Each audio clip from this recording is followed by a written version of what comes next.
चाहते हैं एक ऐसी वैकेंसी जो कि फ्रेशर्स के लिए हो या फिर उसमें बहुत ही कम लेवल ऑफ एक्सपीरियंस मांगा हो, तो ये वैकेंसी आपके लिए होने वाली है।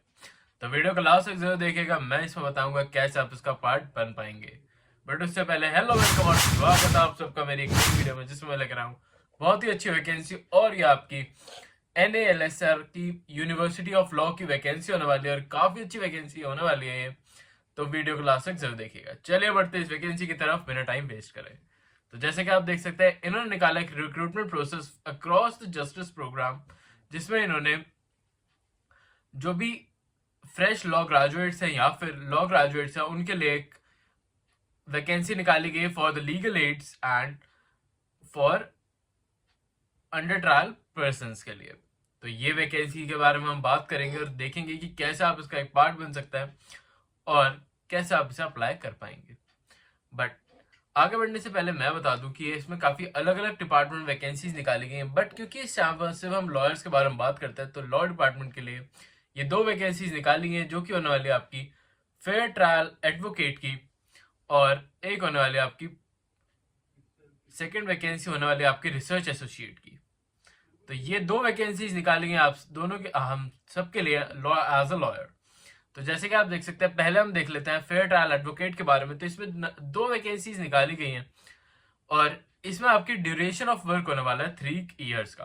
तो ये कॉन्ट्रैक्चुअल बेस्ड जॉब बन जाती है, बट ये कॉन्ट्रैक्चुअल बेस्ड जॉब आपकी काफी ज्यादा हेल्प कर सकती है, क्योंकि इसका पे स्केल भी काफी अच्छा होता है और इसका एक्सपीरियंस काम आता है अगर आप इन फ्यूचर को परमानेंट वैकेंसी ज्वाइन करना चाहते हैं। तो आपको उसमें काफी ज्यादा प्रेफरेंस देखने को मिलती है। और इसकी आपकी वर्क लोकेशन होने वाली है हैदराबाद की। साथ ही साथ आपकी जो रेम्यूनरेशन होने वाली है वो आपकी 40,000 पर मंथ से स्टार्टिंग है, और यह आपकी 40,000 ही नहीं रहेगी। जैसे कि देख सकते हैं आप स्टार्टेड विद, तो इसमें आपके जो भी रेम्यूनरेशन है वो आगे बढ़ते जाएगी और इसके साथ आपके एक्स्ट्रा अलाउंसेस भी इसमें इंक्लूड करे जाएंगे। तो इन बातों का ध्यान जरूर रखिएगा। अब बात कर लेते हैं रिक्रूटमेंट प्रोसेस की, कि क्या इसमें आपको क्या क्या एलिजिबिलिटी मांगी गई और क्या क्या क्राइटेरिया होने वाला है। तो जो भी कैंडिडेट इसे भरना चाह रहा है वो ग्रेजुएट होना चाहिए, मतलब उसने BA LLB या फिर LLB करी हुई होनी चाहिए विद बार रिकॉग्नाइज्ड यूनिवर्सिटी, और साथ ही साथ बार काउंसिल ऑफ इंडिया से वो एनरोल्ड होना जरूरी है। और उसके बाद आपके पास 1 ईयर से लेकर 2 ईयर्स का प्रेफरेबल प्रैक्टिस अगर एक्सपीरियंस है तब आप इस वैकेंसी को अप्लाई कर पाएंगे। बट इसमें एक लिखा हुआ है प्रेफर्ड करा जाएगा उन्हें। बट अगर आप एक फ्रेशर हैं और आपके पास भी अच्छा एक्सपीरियंस है, अच्छा इंटर्नशिप एक्सपीरियंस है, तो भी आप इस वैकेंसी को बिल्कुल भर पाएंगे। तो ये वैकेंसी फ्रेशर्स के लिए भी उतनी ही इंपॉर्टेंट बन जाती है जितनी की एक एक्सपीरियंस होल्डर लॉयर के लिए।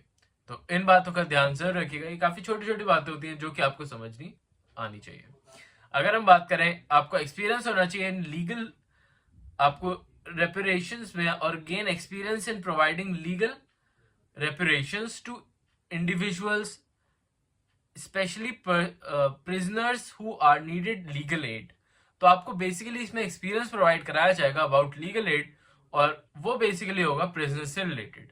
तो ये आपको एक्सपीरियंस प्रोवाइड कराया जाएगा। इसमें आपको कोर्ट रूम स्किल्स भी आपको सिखाई जाएंगी, जिसमें आपको स्ट्रॉन्ग एडवोकेट स्किल्स सिखाई जाएंगी, एबिलिटी टू ड्राफ्ट सिखाया जाएगा, filing legal cases, appearance in court और एफिशिएंट आर्गिंग कोर्ट। तो ये आपके अलग अलग जो भी आपके स्किल्स आपको सिखाए जा रहे हैं, ये इन फ्यूचर आपके काफी ज्यादा काम आ सकते हैं। और अगर आप एक फ्रेश लॉयर या फिर अभी फ्रेश लॉ ग्रेजुएट हैं, तो आप इस वैकेंसी को बिल्कुल मिस आउट मत करना, क्योंकि ये वैकेंसी आपको रेम्यूनरेशन तो प्रोवाइड कराई रही है अच्छी, बट उसके साथ साथ आपको जो ये एक्सपीरियंस प्रोवाइड कराएगी वो इन फ्यूचर आपके लिए बहुत ही ज्यादा हेल्पफुल होने वाला है। अब बात करते हैं इसमें कि आप इसमें कोलैबोरेशन स्किल्स में आप लीगल एड सीखेंगे ऑफ काउंसिल्स, सोशल वर्क करेंगे आप इनके साथ, और लीगल असिस्टेंस प्रोवाइड कराएंगे टू द प्रिजनर्स। तो ये आपका वर्क हो गया। अब ये वैकेंसी आपको क्यों भरनी चाहिए, जिसका मैंने आपको भी बताया कि ये वैकेंसी अगर आप भर देते हैं और अगर आप सिलेक्ट हो जाते हैं, तो इसका जो एक्सपीरियंस है वो आपको, अगर आप इन फ्यूचर कोई भी परमानेंट वैकेंसी भरते हैं इन लॉ डिपार्टमेंट, तो उसमें आपको प्रेफरेंस देखने को मिलेगी और आप उस वैकेंसी के लिए भी क्रैक कर सकते हैं जल्दी से जल्दी। तो आई होप आपको ये वैकेंसी अच्छी लग रही हो। अब दूसरी वैकेंसी की तरफ बढ़ते हैं, जो कि बिल्कुल ही फ्रेशर्स के लिए होने वाली। बट उससे पहले मैं बताना चाहूंगा एक इंपॉर्टेंट डिटेल, कि इस टाइम पर हम बात करें जो भी वैकेंसीज निकलती है फॉर द लॉयर्स, और अगर आप एक लॉयर हैं जो गवर्नमेंट वैकेंसी में जाना चाहते हैं, तो ये चैनल आपके लिए काफी ज्यादा हेल्पफुल हो सकता है। तो अभी चैनल को सब्सक्राइब कर लीजिएगा। साथ ही साथ अगर अभी तक बेल आइकन प्रेस आउट नहीं करा तो बेल आइकन जरूर प्रेस आउट कर लीजिए on timely basis, so that आप अपडेटेड वीडियो टाइमली बेसिस पे देख पाए और उन्हें बिल्कुल मिस आउट ना कर दें। साथ ही साथ अभी अगर आपने इस वीडियो को लाइक नहीं करा है तो अभी कभी जाके इसे लाइक कर दो, so that we got motivation और हम आपके लिए और भी अच्छी अच्छी वैकेंसीज लेकर आते रहें। और ये वैकेंसीज को ढूंढने में काफी टाइम लगता है, तो इस मोटिवेशन के लिए भी एक लाइक तो बनता है। साथ ही साथ हम आपके लिए 100 डेज चैलेंज करें, जिसमें 100 डेज तक मैं आपके लिए रेगुलर बेसिस पे नई नई वैकेंसीज लेकर आता रहता हूँ, तो उसको सपोर्ट करने के लिए भी एक लाइक तो बनता है। तो चलिए बढ़ते हैं इस वैकेंसी की तरफ और देखते हैं इसमें सेकंड वैकेंसी कौन सी होने वाली है। तो आप जैसे कि देख सकते हैं इसमें और भी अलग अलग डिपार्टमेंट निकाली गई है, जिसमें सोशल वर्क की वैकेंसी है, बट हम सिर्फ लॉयर्स के बारे में बात करते हैं, तो लॉयर्स वाली वैकेंसी देखते हैं जो कि आने वाले आपकी रिसर्च एसोसिएट की। इसमें आपकी एक पोजीशन निकाली गई है जिसमें ड्यूरेशन होने वाली 3 इयर्स की, प्लेस ऑफ वर्क होने वाला हैदराबाद, और इस वैकेंसी के लिए रेम्यूनरेशन आपको मिलने वाली है वो होने वाली 50,000 पर मंथ की। ये काफी बड़ा अमाउंट है और काफी अच्छा अमाउंट हो सकता है आप सबके लिए। जैसे कि आप देख सकते हैं, अगर आप कैंडिडेट ने कोई मास्टर्स डिग्री कर रखी है इन लॉ और इन रिलेवेंट फील्ड, तो वो इस वैकेंसी को बिल्कुल अप्लाई कर पाएगा। तो ये मास्टर्स जिन्होंने कर रही है वो अगर फ्रेशर्स हैं और वो अभी मास्टर्स करके बिल्कुल निकले ही निकले हैं, तो वो इस वैकेंसी को बिल्कुल भर सकते हैं। और इससे पहले वाली जो वैकेंसी थी वो लॉयर्स के लिए थी जिन्होंने BLLB या फिर LLB कर रखी है उनके लिए, तो कंफ्यूज बिल्कुल मत होइएगा। अब इसके अगर हम देखें तो यहाँ पे भी आपको 1 और 2 प्रेफरेबल लिखा हुआ है अगर आपके पास एक्सपीरियंस हो तो, बट फ्रेशर्स भी से भर सकते हैं। स्ट्रॉन्ग रिसर्च स्किल्स आपको और एनालाइज स्किल्स होनी चाहिए आपके में, सो दैट आप कॉम्प्लेक्स लीगल इंफॉर्मेशन को एनालाइज कर पाए।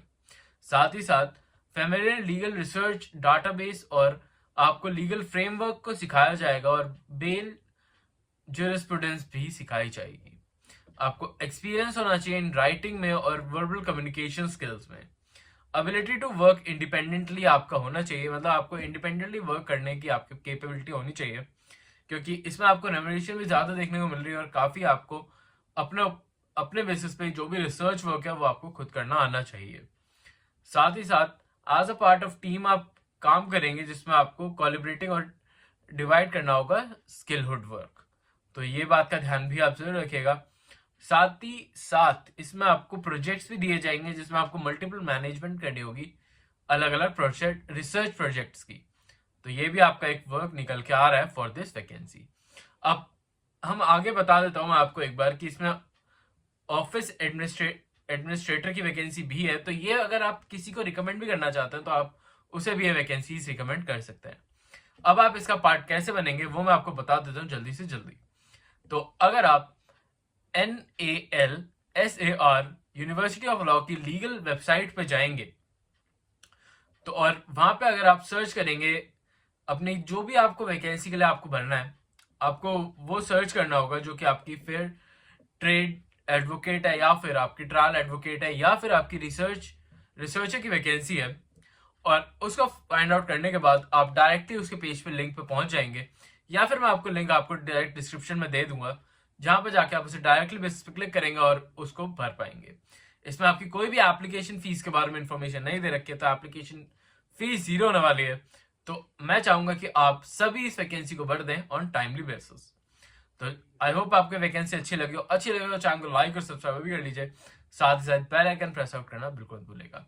अभी के लिए चलता हूँ, मिलता हूँ कल आपसे फिर से एक नई जॉब, नई वैकेंसी और नई अपॉर्चुनिटी के साथ।